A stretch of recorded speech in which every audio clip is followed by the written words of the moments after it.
शराब घोटाला मामले में प्रवर्तन निदेशालय की गिरफ्तारी के खिलाफ अरविंद केजरीवाल की याचिका पर दिल्ली हाईकोर्ट बुधवार को सुनवाई करेगा। केजरीवाल को 21 मार्च को गिरफ्तार किया गया था। उच्च न्यायालय प्रवर्तन निदेशालय द्वारा उनकी गिरफ्तारी और दिल्ली उत्पाद शुल्क नीति मामले में उन्हें ईडी की हिरासत में भेजने के ट्रायल कोर्ट के आदेश के खिलाफ मुख्यमंत्री अरविंद केजरीवाल द्वारा दायर याचिका पर आज सुनवाई करेगा। न्यायमूर्ति स्वर्णकांत शर्मा बुधवार सुबह यानी आज इस मामले की सुनवाई करेंगे। केजरीवाल ने 23 मार्च को हाईकोर्ट में याचिका दायर की थी। केजरीवाल ने हालांकि तत्काल सुनवाई का अनुरोध किया था, लेकिन इसकी अनुमति नहीं दी गई है। अरविंद केजरीवाल ने ईडी ने 21 मार्च को गिरफ्तार किया था। 22 मार्च को दिल्ली की राउज एवेन्यू कोर्ट ने उन्हें 28 मार्च तक ईडी की हिरासत में भेज दिया था। ईडी ने दावा किया है कि केजरीवाल दिल्ली उत्पाद शुल्क नीति घोटाला मामले में मुख्य साजिशकर्ता थे। मामले में ईडी की मनी लॉन्ड्रिंग जांच केंद्रीय जांच ब्यूरो द्वारा 17 अगस्त 2022 को 2021 से लेकर 2022 के लिए दिल्ली उत्पाद शुल्क नीति में कथित अनियमितताओं से संबंध में जज एक मामला से शुरू किया है। सीबीआई मामला 20 जुलाई 2022 को उपराज्यपाल वी.के. सक्सेना द्वारा की गई शिकायतों पर दर्ज किया गया था। यह आरोप लगाया गया है कि नीति के निर्माण के चरण में वैसे तो बीजेपी पहले ही ये कह चुकी है कि लोकसभा चुनाव में कई मौजूदा सांसदों के टिकट काटकर उनकी जगह नए चेहरे को मौका दिया जाएगा, लेकिन फिर भी वरुण गांधी का टिकट पीलीभीत से काटा जाना राजनीतिक गलियारों में चर्चा का विषय बना हुआ है। क्या गांधी परिवार में दशकों पुरानी सियासी दुश्मनी अब खत्म हो जाएगी? क्या राहुल और वरुण एक साथ आ जाएंगे? इस सवाल तब से ही उठ रहा है जब से कांग्रेस ने वरुण गांधी को पार्टी ज्वाइन करने का खुला ऑफर दिया है। लोकसभा चुनाव 19 अप्रैल से शुरू होने जा रहा है। ऐसे में सबकी निगाहें फिलहाल इस बात पर टिकी है कि बीजेपी ने किसका टिकट काट दिया और जिसे कहा कि उम्मीदवार बनाया है। अब सबकी निगाहें वरुण गांधी पर टिकी हुई है। दरअसल रविवार को बीजेपी ने अपने 111 उम्मीदवारों की 5वीं लिस्ट जारी की, जिसमें पीलीभीत से मौजूदा सांसद वरुण गांधी का टिकट काट दिया गया है। वैसे तो यह सीट गांधी परिवार की परंपरागत सीट रही है। वरुण गांधी की मां मेनका गांधी इस सीट से 6 बार संसद चुनी गई है, तो वही वरुण गांधी यहां से 2 बार संसद चुनी गई, यानी कि वह पिछले 10 सालों से इस सीट का प्रतिनिधित्व कर रहे हैं। लेकिन इस बार बीजेपी ने वरुण गांधी को पीलीभीत से लोकसभा चुनाव का टिकट न देकर यहां से जितन प्रसाद को उम्मीदवार घोषित कर दिया है। वरुण को बीजेपी ने इस चुनाव दरकिनार क्या किया है? कांग्रेस इस मौके को बनाने का कोई मौका नहीं छोड़ी है। कांग्रेस अपना पासा फेंक चुकी है। वरुण गांधी को कांग्रेस ने पार्टी ज्वाइन करने का खुला ऑफर दे दिया, जिसके बाद अब सबकी निगाहें इस बात पर लगी है कि वरुण गांधी का अगला कदम क्या होगा। गृह मंत्री ने कहा, हम अफस्पा हटाने के बारे में भी सोचेंगे। अफस्पा अशांत क्षेत्रों में सक्रिय सशस्त्र बलों के कर्मियों को लोक व्यवस्था कायम करने के लिए आवश्यकता होने पर तलाशी लेने, गिरफ्तार करने और गोली चलाने की व्यापक शक्तियां देता है।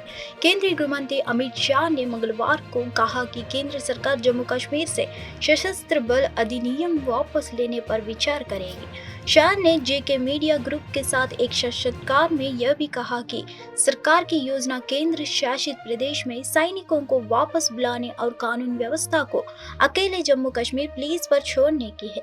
उन्होंने कहा, हमारी योजना सैनिकों को वापस बुलाने और कानून व्यवस्था को जम्मू कश्मीर पुलिस के हवाले करने की है। पहले जम्मू कश्मीर पुलिस पर भरोसा नहीं किया जाता था, लेकिन आज वे अभियान को नेतृत्व कर रहे हैं।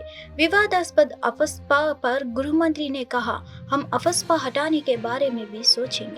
अफस्पा अशांत क्षेत्रों में सक्रिय सशस्त्र बलों के कर्मियों का लोक व्यवस्था कायम रखने के लिए आवश्यकता होने पर तलाशी लेने, गिरफ्तार करने और गोली चलाने की व्यापक शक्तियां देता है। जब भी आप फ्लाइट की टिकट बुक कराते हैं तो दिमाग में हमेशा एक आरामदायक और सेफ सफ़र रहता है, यानी ज़्यादा पैसे खर्च कर रहे हैं तो सुविधाएं भी वैसे ही मिलनी चाहिए। हालांकि कई बार ऐसा नहीं होता है। सोशल मीडिया पर तमाम ऐसे वीडियो और फोटोज आते हैं जिनमें देखा जाता है कि लोगों को प्लान में ट्रेन से भी बुरी चीज़ें मिल रही है। पिछले दिनों ऐसे ही कुछ तस्वीरें वायरल हुई थी जिनमें प्लेन की सीट से कुशन ही गायब थे। ऐसी घटनाएं इंडिगो फ्लाइट्स में ज्यादा देखी जाती है।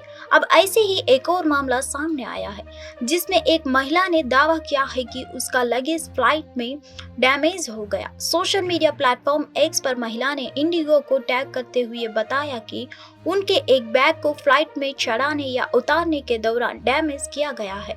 इस पोस्ट में उन्होंने अपने बैग की एक तस्वीर भी पोस्ट की है। उन्होंने इसकी शिकायत एक तंज के तौर पर इंडिगो से की।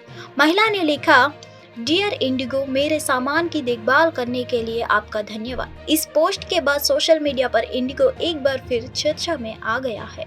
लोगों ने इंडिगो को टैग करना शुरू कर दिया और जमकर कमेंट्स किया।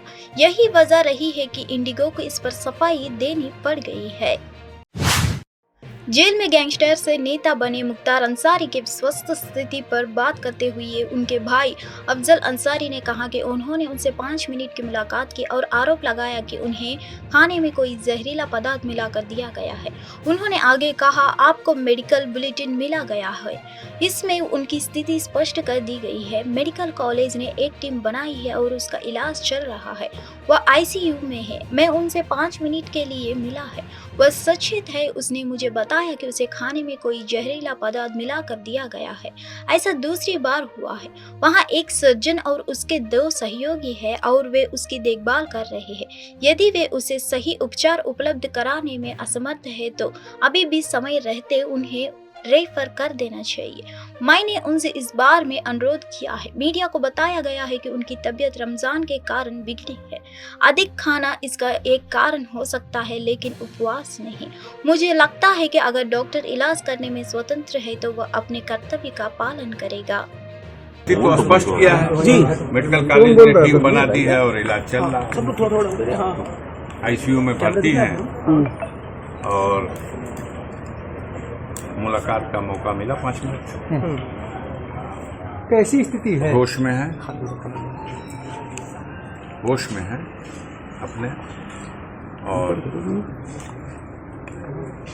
जो उन्होंने हमको दास्तान बताई उसी का है। वो उनका मानना है और उनका कहना है कि उन्हें खाने में कोई जहरीला पदार्थ खिलाया गया। और ये दूसरी बार हुआ। अच्छा, पहले भी 40 दिन पहले एक बार हो चुका है और अभी भी शायद 19 को या 22 को कोई डेट बताए उन्होंने। तब से उनकी हालत खराब है। अब जितनी सहन शक्ति है उससे वो कर रहे हैं। तो फिर भी ऐसी स्थिति में भी कम से कम उनको हॉस्पिटल भेज दिया गया। इसी के लिए धन्यवाद देना चाहते हैं कि कम से कम इस व्यवस्था में उनको हॉस्पिटल भेज दिया गया। अब हॉस्पिटल में ये और बात है कि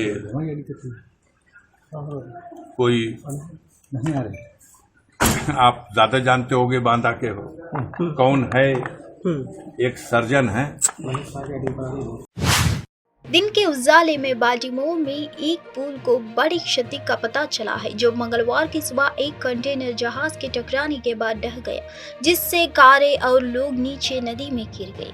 अधिकारियों ने कहा कि बाल्टीमोर का 1.6 मील फ्रांसिस स्कॉट की ब्रिज ढह गया और मंगलवार तड़के एक जहाज के सहायक तोरन से टकराने के बाद वाहन नदी में गिर गए। और राइटर्स के अनुसार बचाव कर्मी पानी में जीवित बचे लोगों को तलाश कर रहे थे। जहाज की पहचान लंदन स्टॉक एक्सचेंज ग्रुप के जहाज ट्रैकिंग डेटा द्वारा सिंगापुर द्वंजाकित कंटेनर जहाज डाली के रूप में की गई थी। LSCG डेटा से पता चलता है कि जहाज का पंजीकृत मालिक ग्रेस ओशन PTA लिमिटेड है और प्रबंधक सिनाजी मरीन ग्रुप है। बाल्टीमोर में संघीय जांच ब्यूरो ने सोशल मीडिया प्लेटफॉर्म एक्स पर कहा कि उसके कर्मी मौके पर थे, क्योंकि बचाव कर्मी पटस्पको नदी में जीवित बचे लोगों को तलाश कर रहे थे। दिन के उजाले में बाजीमोर में एक पुल को बड़ी क्षति का पता चला है, जो मंगलवार की सुबह एक कंटेनर जहाज के टकराने के बाद ढह गया, जिससे कारें और लोग नीचे नदी में गिर गई।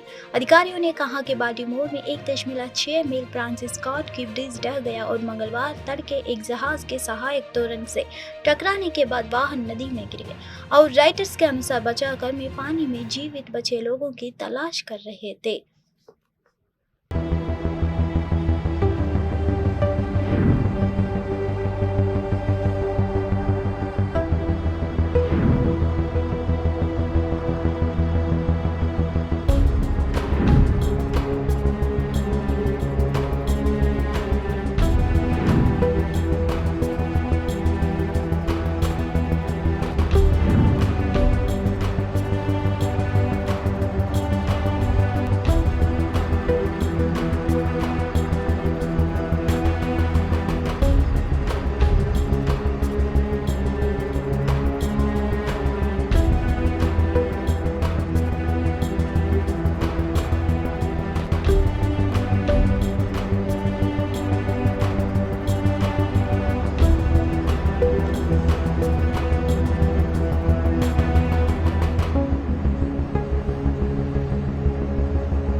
इंजीनियर से शिक्षा सुधारक बने सोनम वांगचुक को, जो कोई मांगों को लेकर अनशन पर थे, उन्होंने 26 मार्च को अपना 21 दिवसीय जलवायु उपवास समाप्त कर दिया। लेह में वांगचुक में अनशन समाप्त करते ही सैकड़ों लोग उनके साथ शामिल हुए। शिक्षक और उनके समर्थकों ने लद्दाख को राज्य का दर्ज देने के और इसे भारत के संविधान की 6ठी अनुसूची के तहत शामिल करने की मांग की है।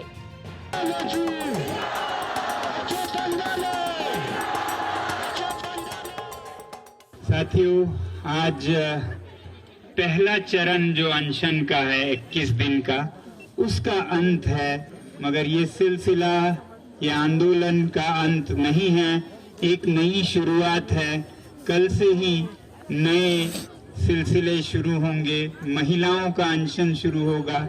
ऐसे ही करते ये जितनी देर तक हमें करना पड़े, ये आगे बढ़ता रहेगा।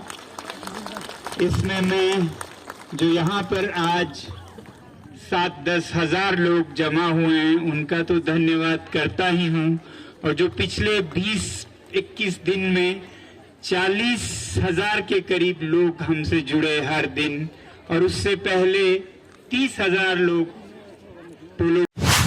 27 मार्च यानी आज पुंछ में गुरुद्वारा महंत साहब का बाहर हुए विस्फोट के बाद सुरक्षा बलों को तैनात किया गया है।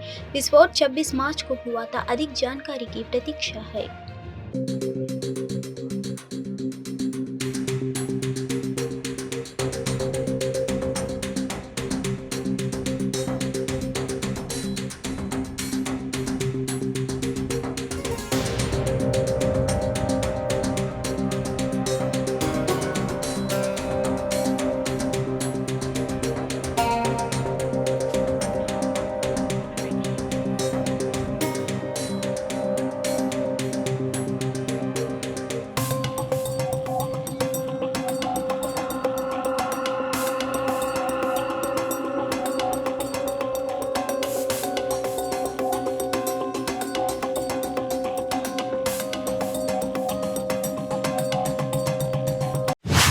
देश में सबसे लोकप्रिय और चंचल त्योहारों में से एक है। राजस्थान के अजमेर में लोगों ने देवर भाभी कोडामार होली मनाई, जिसमें भाभी अपने देवर को गीले कपड़ों से पीटती है। यह उत्सव लगभग 200 वर्ष पुराना माना जाता है। देवर भाभी कोडामार होली देखने के लिए दूर दूर से लोग यहाँ आते थे।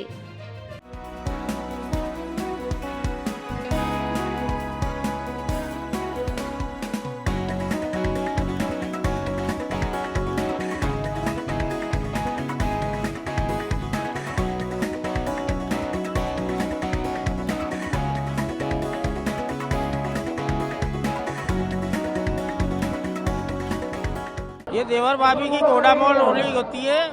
देवर है ना भाभीयों पे कलर डालते हैं, वो भाभी है ना कोड़े मारती है। ये 150 साल से चल रही है, जीनगर समाज द्वारा। गौरी शंकर छपेरा।